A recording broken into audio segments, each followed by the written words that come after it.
할렐루야. 8, 9개월 정도 지금 우리 모든 사람들이 고통 가운데 지내왔습니다.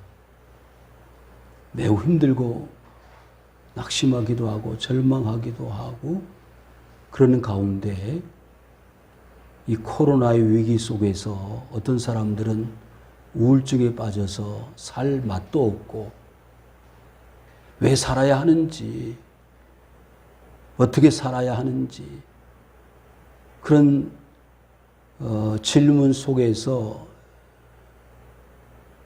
낭망하고 괴로워하는 우리의 형제들과 이웃들을 우리는 많이 보고 있습니다.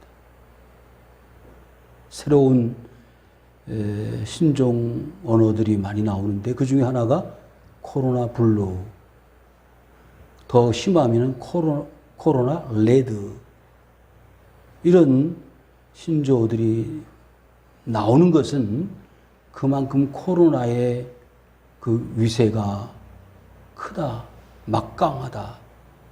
그러나 의외로 그것을 대처해서 이길 수 있는 방법이 그렇게 어렵지 않다는 거지. 마스크만 열심히 쓰고 열심히 손 씻기를 하고 거리두기만 하면 코로나의 공포에서 어느 정도는 벗어날 수 있는 그런 구조 속에서 우리가 살아왔습니다.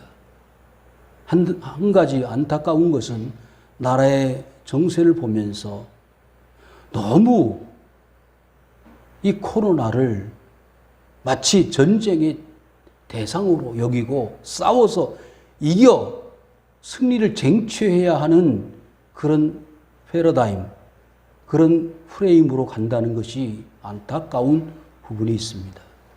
옆에 있는 형제가, 이웃이, 동료가 코로나에 감염이 되면 같이 고통하고 같이 해결하려고 애를 쓰는 선한 마음을 가지는 것이 필요하지, 그를 배관시하고 그를 미워하고 멀리하고 이런 사회 구조가 지금 8, 9개월 동안 만들어져 있다는 것에 안타까움이 있습니다.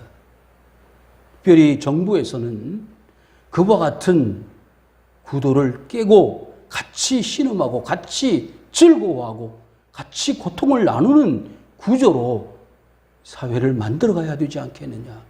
적대시하고 미워하고 손가락질하는 그런 문화, 사회를 만들어간다면 바람직하지 않습니다. 저는 그 8, 9개월 동안 하나님 앞에 기도하면서 하나님, 성경에서 말하고 있는 코로나의 극복은 어떤 것이 있겠습니까? 날마다 물었어요. 특별한 뾰족한 수는 없지만 오늘 본문의 말씀을 통해서 진실로 우리가 그리스도인으로서, 기독교인으로서 가져야 될 자세는 어떤 것인가? 그것이 하나님이 원하시는 방법이겠다고 생각을 해서 저와 여러분들이 함께 은혜를 나누고자 하는 것입니다. 여러분, 성경에는요, 코로나라는 말이 없어요. 그렇지만 그보다 더 분명한 하나님의 계시와 하나님의 말씀이 있습니다. 그래서 우리는 그 말씀을 통해서 코로나를 이기고 극복할 수 있는 방법을 찾아낼 수 있다는 거예요. 한번 보실까요? 너희를 박해하는 자를 축복하라. 축복하고 저주하지 말아라. 여러분, 우리가 지난 8, 9개월 동안 얼마나 대결 구도였습니까? 싸우는 분위기였습니까? 광화문에 모인 사람들과 또 모 교회의 성도들과 많이 싸웠어요. 그들을 찾아내서 발본색원해서 마치 그 사람들에게 모든 코로나의 문제가 다 있는 것처럼 다 뒤집어 씌웠던 부분도 없지 않아 있습니다. 과연 그렇다면 같은 성도로서, 그리스도인으로서 어떻게 그것을 이해할 수 있겠는가? 참으로 답답하기가 그지없습니다. 너희를 박해하는 자를 축복하라. 여러분, 이게 말처럼 쉬운 게 아니에요. 어떻게 나를 박해하는, 나를 미워하는, 손가락질을 하는 사람을 내가 축복할 수 있겠는가? 어려운 일이올시다. 여러분, 이 말씀은요, 그 당시 로마의 지배를 받고 있는, 압제하에 있는 로마로 피신을 온 디아스포라 유대인들을 향한 사도 바울의 가르침이고 권면이올시다. 그러니 박해하고 있는 저 로마의 정치인들과 원로원, 모든 책임자들을 저주하고 미워하는 게 당연한데 오히려 그들을 축복하라, 저주하지 말아라 하는 것은 어불성설일 수 있습니다.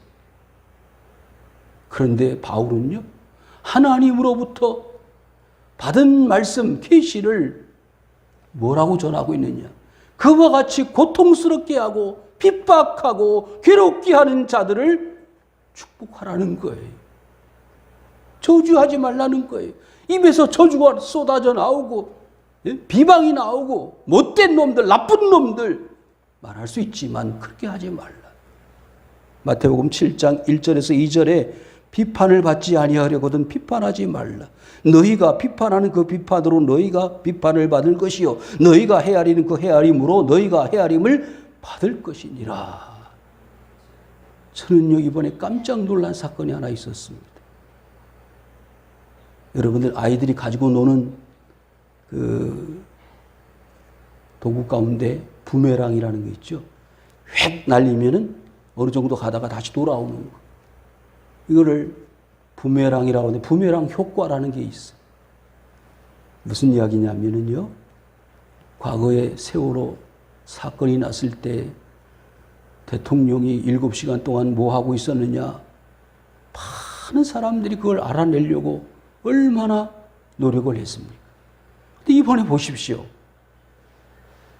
그렇게 한 국민이, 공무원이 서해상에서 총격을 받아가지고 사망을 했는데 6시간 동안 청와대나 군 당국에서는 뭘 했느냐는 거예요.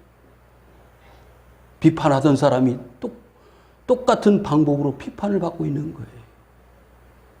그때 비판하지 않을 수 있었으면 그 비판을 당하지 않을 수 있었지 않았겠느냐라는 생각을 하게 되죠. 비판을 하면요, 자신도 비판을 받게 돼요. 그러니까 지금 로마로부터 지배를 받고 박해를 받는 사람들이 어떤 이유를 통해서 그 어려운 상황 가운데 도달하게 되었는지 그 원인을 찾고 그 원인 제공한 사람들을 저주하고 못 살게 하고 괴롭히는 것이 능사가 아니라 오히려 왜 이런 어려움이 왔는지 그 원인을 사람에게 환경에서 찾는 게 아니고 하나님에게서 찾는 거예요. 하나님, 왜 이런 어려움이 왔습니까? 왜 이런 고난이 왔습니까? 이 코로나의 위기가 왜 우리 세상 모든 사람들에게 닥쳐왔습니까? 라고 물을 수 있어야 할 것입니다. 그러면 답은 의외로 간단할 수 있습니다. 성경 말씀 창세기로부터 요한계시록에 이르기까지 모든 말씀들이 하나님의 뜻이고 하나님의 선하신 계획 아닙니까?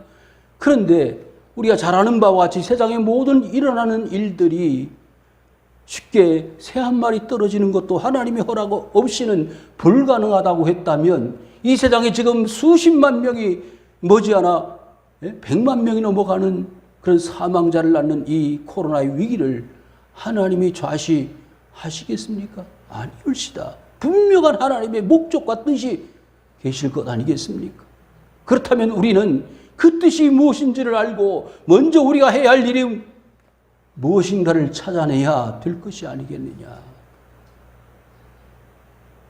즐거워하는 자들과 함께 즐거워하고 우는 자들과 함께 울라 그랬습니다. 성도 여러분, 즐거워하는 자들과 함께 즐거워하는 것은 쉬운 일일 수 있어요. 그렇지만 우는 자들과 함께 우는 것은 그렇게 쉽지 않다고 생각되어집니다. 우리 주위에 의외로 우는 자들이 많이 있어요. 우리가 손 한번 펼치면, 우리가 얼굴 한번 환하게 웃으면 영향을 받을 수 있는 우울증, 그리고 외로워서 고독해서 고독사에 갈림길에 왔다 갔다 하는 사람들이 의외로 많기 때문에 그들과 함께 생각과 말과 언어와 그리고 삶을 공유할 수 있는 장을 만들어가는 것, 이거 보통 일이 아닙니다. 그래서 성도 여러분, 16절에 서로 마음을 같이 하며 높은 데 마음을 두지 말라.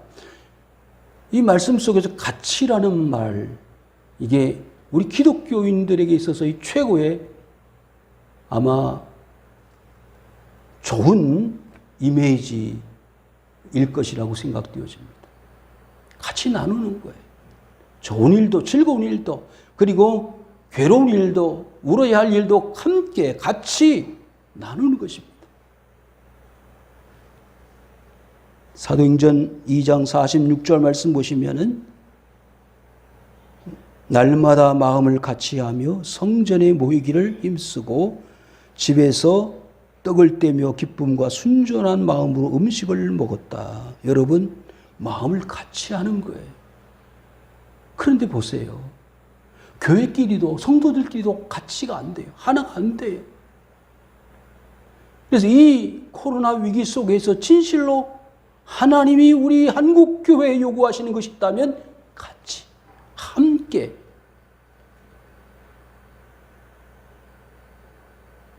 광화문으로 가야 한다. 아니다. 방역을 열심히 해야 된다. 아니다. 예배를 정상적으로 드려야 된다. 아니다. 교회 안에서도 서로 분분한 의견들로 통일이 되어지질 않습니다.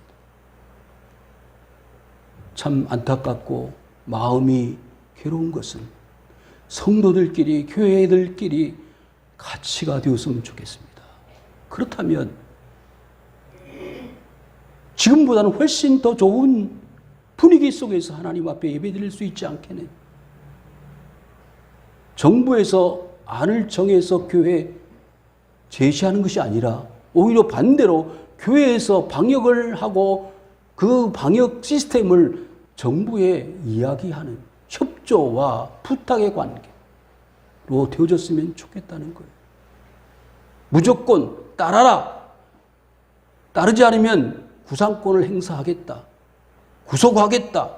체포하겠다.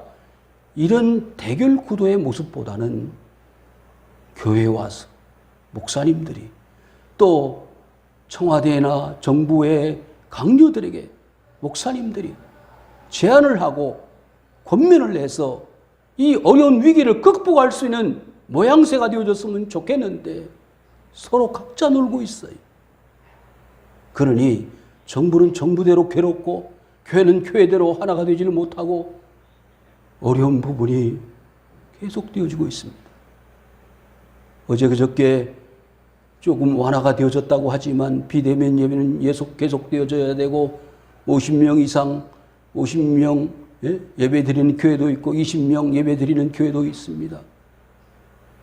그 기준은 사실 애매모호한 거예요.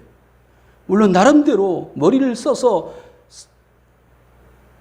계획을 세워 짜낸 것이겠지만은 좀 더 교회에 배려를 하고 생각을 하고 같이 머리를 써서 생각을 해냈다면 하는 그런 아쉬움이 있습니다. 높은 데 마음을 두지 말라. 사람들은요, 누구든지 높은 데 올라가기를 좋아해. 상석에 앉기를 좋아합니다. 마태복음 23장 6절에 7절을 보시면 장치의 윗자리와 회당의 높은 자리와 시장에 문안받는 것과 사람에게 랍비라 칭함받는 것을 좋아한다 그랬습니다. 누가 그랬느냐? 서기관들과 바리새인들이. 랍비라는 말은 선생님, 존경받을 자, 대접할 자라는 의미인데 예수님도 제자들로부터 랍비여, 라보니여 라는 이름으로 불려졌습니다만은 여러분, 어느 장관이 자기 아들 군대에서 휴가 때문에 지금 구설수에 올라 있잖아요. 그게 법에 위반이 됐든 안 됐든 다른 것도 아니고 법을 다스리는 장관의 아들이 그렇게 되어졌다면 얼마나 우스꽝스럽습니까? 다른 나라 사람들이 보면 얼마나 우습겠어요. 이치에 안 맞는 거예요. 높은 자리에 올라갈 줄은 알지만 그 높은 자리에 맞는 도덕성과 인격은 부재예요. 그렇지 않습니까? 선생님이면 선생님으로서의 품격을 가지고 학생들을 가르치는 인격이 되어 있어야지. 제가 이 발가락이 아파가지고 고생을 했는데 이제 거의 나아가고 있습니다만은 제가 좀 의아스럽게 생각했던 게 있었어요. 어느 병원에 갔더니 개인병원인데 의사 선생님이 그 맨발에 슬리퍼를 신고 계시더라고요. 요즘 같으면 당연하고 큰 문제가 없다고 생각되어지는데 제 눈에는 좀 이상하게 보였던 거예요. 맨발로 슬리퍼를 신고 계신. 여러분, 학교에서나 가정에서나 직장에서나 여러 가지 모든 과거의 구습이나 시스템이 새로운 사회로 발전해 나가는데 걸림돌이 되고 방해가 된다면 없어져야 되고 개선돼야 되겠지만은 여러분, 우리나라의 가장 자랑거리 뭐죠? 동방예의지국이라. 적어도 예의를 지킬 수 있어야 되겠죠. 이렇게 여름에 운전을 하다 보면 심지어는요, 우통을 하나도 러닝샷도 안 입고 운전하는 사람을 본 적이 있어요. 더운 건 사실이지만은 이목이 있잖아요. 맨발로 그 핸들 위에다 올려놓고 잠을 자는 사람. 볼성사납지요. 도리어 낮은 데 처하며 스스로 지혜 있는 채 하지 말아라. 내가 대통령이 되면, 내가 국회의원이 되면, 내가. 그런데 그 사람도 그 자리에 갔더니 별로 달라진 것이 없고 오히려 더 하더라 말이죠. 세상의 시스템은, 세상의 문화는 그렇게 흘러가는 것입니다. 많이 기대를 했잖아요. 많이 기대를 했는데 좋아지는 건 없고 더 어려워지고 힘들어지더란 말이죠. 지금 로마의 지배를 받고 있는 이 유대인들, 로마 시내에서, 로마에서 객지 생활하는 이 유대인들이 그 힘든 유랑 생활을 하면서 그들이 바라고 원하는 게 뭐가 있겠어? 조금 배려해주고 좀 품어주고 사랑해주면 살 수 있을 텐데 저 유대 땅에서 자유 찾아 돈 따라 흘러온 저 불황민들, 거류민들 대접받지 못하고 멸시천대받고 종살이하고 노예생활로 사는 이 유대인들에게 무슨 소망이 있겠습니까? 어떻게 보면 우리는 자신들의 삶과 특별히 다른 게 없어요. 성도 여러분, 이 세상 80, 90, 100년을 사는 순례자와 같은 이 세상의 삶 속에서 같이 나누고 같이 울고 함께 즐거워하는 이와 같은 공동체 의식 속에 살아갈 수 있기를 바라는 것입니다. 그것이 하나님이 오늘 우리에게 요구하는 거예요. 마태복음 5장 41절에서 42절에 또 누구든지 너로 억지로 오리를 가게 하거든 그 사람과 심리를 동행해라. 여러분, 의외로 우리 주위에는요, 이렇게 요구하는 사람들이 많습니다.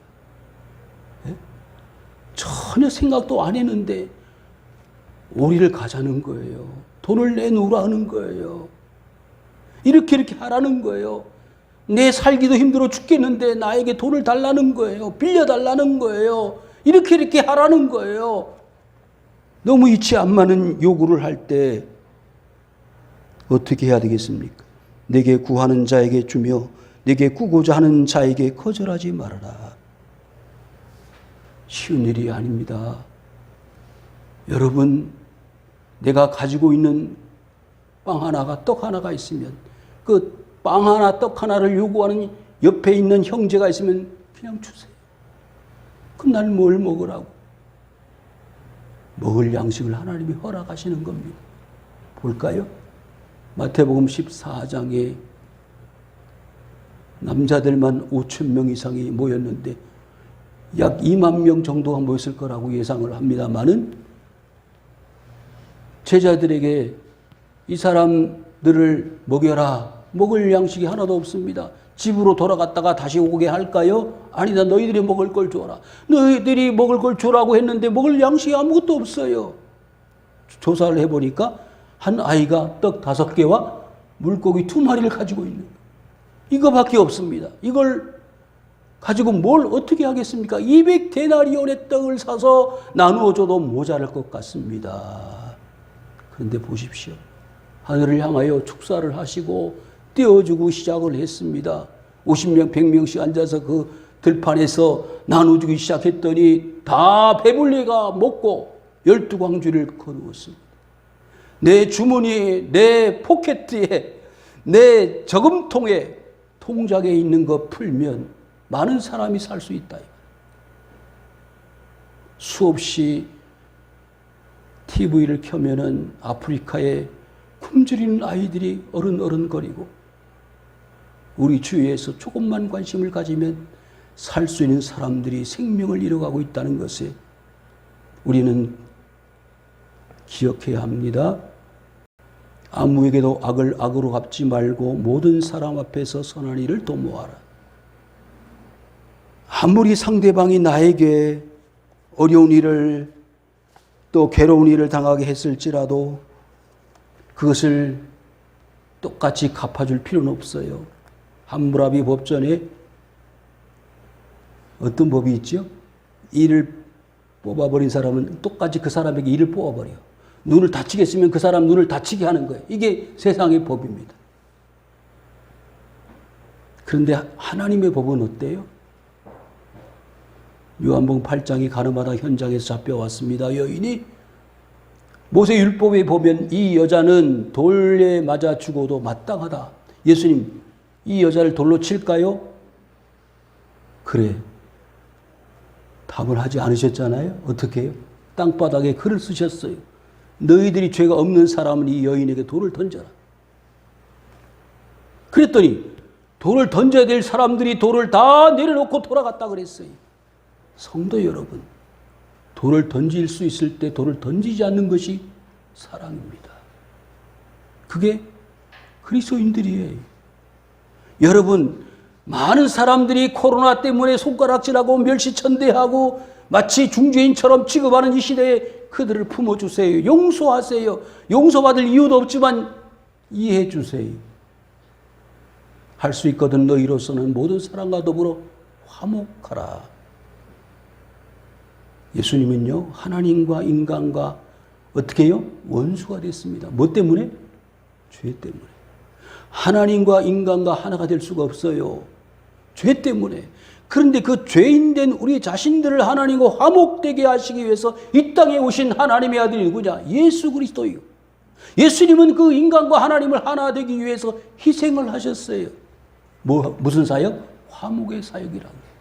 우리는 그분을 따라가는 제자로서 그분이 행하신 화목의 사역을 우리도 배워야 되지 않겠느냐 이 말이에요. 그래도 조금도 양보가 없어. 조금도 애누리가 없어. 조금도 틈이 없는 오늘날 사람들이. 내가 양보하지 않으면, 양보해버리면 저 옆에 있는 친구가 취직이 되고 나는 떨어지고 그러니까 양보할 수가 없고. 내 사랑하는 자들아, 너희가 친히 원수를 갚지 말고 하나님의 진노하심에 맡겨라. 기록되었으되 원수 갚는 것이 내게 있으니 내가 갚으리라. 잠언서 25장 21절에 내 원수가 배고파하거든 음식을 먹이고 목말라 하거든 물을 마시게 하라. 여러분, 나를 괴롭히고 나를 힘들게 하는 원수에게 오히려 대접을 하라는 거예요. 목마르거든 마시게 하고 배가 고프면 먹여라. 이게 원수를 갚는 방법이에요. 그건 원수 갚는 게 아니잖아요. 그런데 사도 바울이 이 잠언서의 25장의 말씀을 인용하시면서 하나님의 진노하심에 맡겨라. 여러분, 원수 갚는 것에 대해서 좋은 예가 있는데요.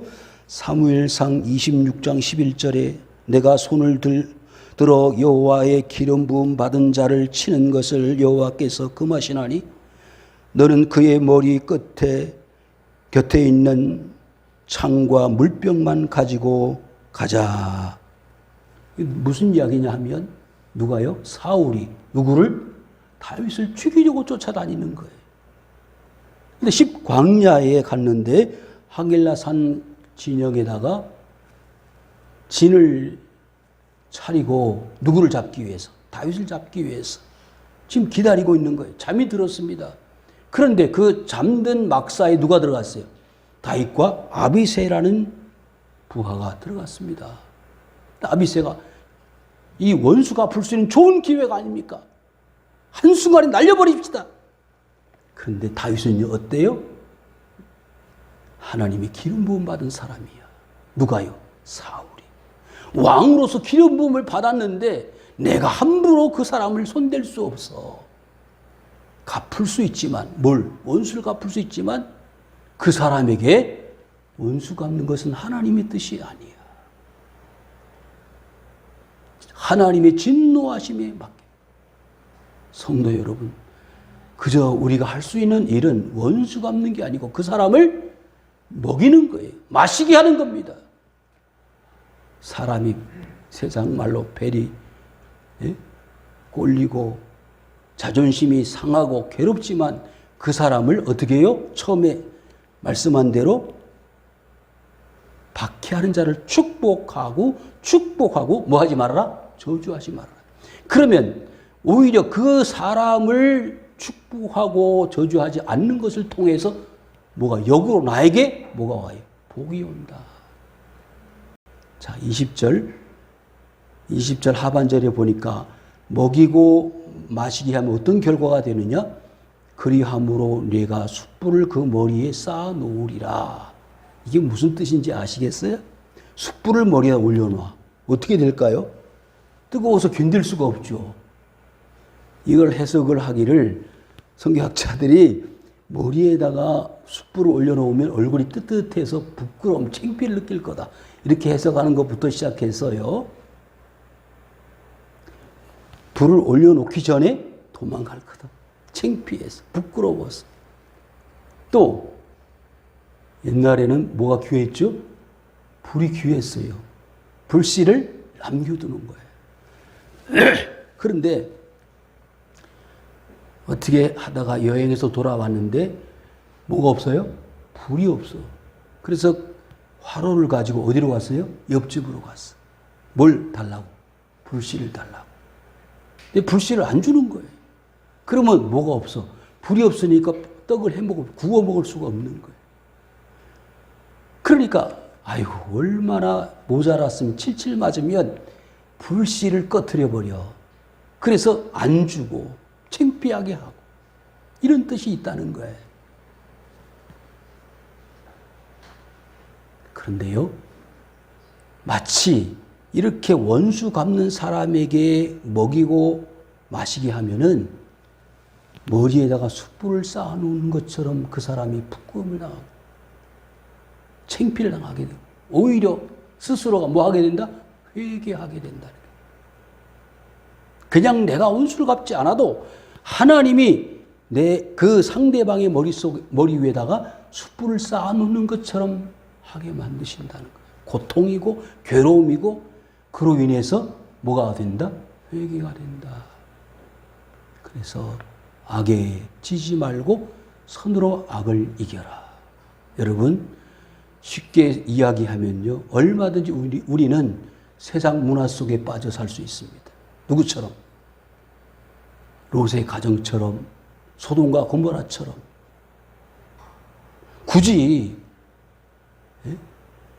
굳이 차별금지법을 반대할 이유 없이 적당히 묻어갈 수 있고 동성애 그렇게 극렬하게 반대할 필요 없이 그냥 살아갈 수 있어요. 그렇지만 하나님의 마인드, 하나님의 마음, 하나님의 계획하심과 뜻을 헤아릴 수 있는 사람이라면 거기에 준해서 살아가는 거예요. 코로나가 싸워서 승리해야 될 대상은 사실상 아닙니다. 뭐예요? 방역을 하고 치료를 하면 되는 거지 싸우는 게 아니잖아요. 그런데 왜 사람들 자꾸 싸우는 개념으로 이해를 할까요? 코로나는 우리를 위협하는 병균일 뿐입니다. 우리의 생명을 앗아갈 수 있는 바이러스에 불과하지 우리의 신앙과 믿음을 흔들어 버릴 수 있는 요인은 될 수 있지만 신앙과 믿음을 빼앗을 수는 없습니다. 이번 코로나 사태 때문에 믿음도 잃어버리고 신앙도 포기하고 세상 방법으로 다시 살아가는 많은 그리스도인들을 보면서 가슴 아파하는 것이 그들을 무조건 손가락질하고 저주하고 악담을 할 것이 아니라 그들을 위해서 말씀으로 먹이고 말씀으로 마시게 하고 그들 스스로 머리에 숯불을 흘려 부끄러움을 느끼고 하나님 앞으로 회개하게 된다면 이 코로나의 위기는 절대로 마이너스 요인이 아닌 하나님 앞에 플러스 요인으로 돌아올 수 있다는 거예요. 여러분, 악을 미워하고 멀리하고 그것으로 끝나는 것이 아니라 우리가 스스로 선을 행하면 악은 접근할 수가 없습니다. 코로나 바이러스가 우리에게 접근하지 못하는 것은 마스크를 쓰고 손을 씻고 어느 틈도 그 코로나 바이러스에게 주지 않을 때 우리는 강력한 힘을 가지는 것처럼 세상의 모든 악한 우상 숭배와 그리고 세상 쾌락 중심 도덕적 타락과 성적 타락과 그리고 갖가지 하나님을 대적하는 모든 사탄의 문화 속에서 우리를 승리하게 만들 수 있는 최고의 비결은 선을 행하는 것입니다. 우리를 괴롭히고 가로막는 모든 악의 요소들을 오히려 저주하지 않고 그 머리에 숯불을 얼려놓는 것 같은 하나님께 모든 것을 부탁하고 오히려 그들을 사랑하고 화목하는 일로 하나님께 나아가는 성도들이 되시기를 주님의 이름으로 축원을 드립니다. 이 아버지 하나님 고맙습니다.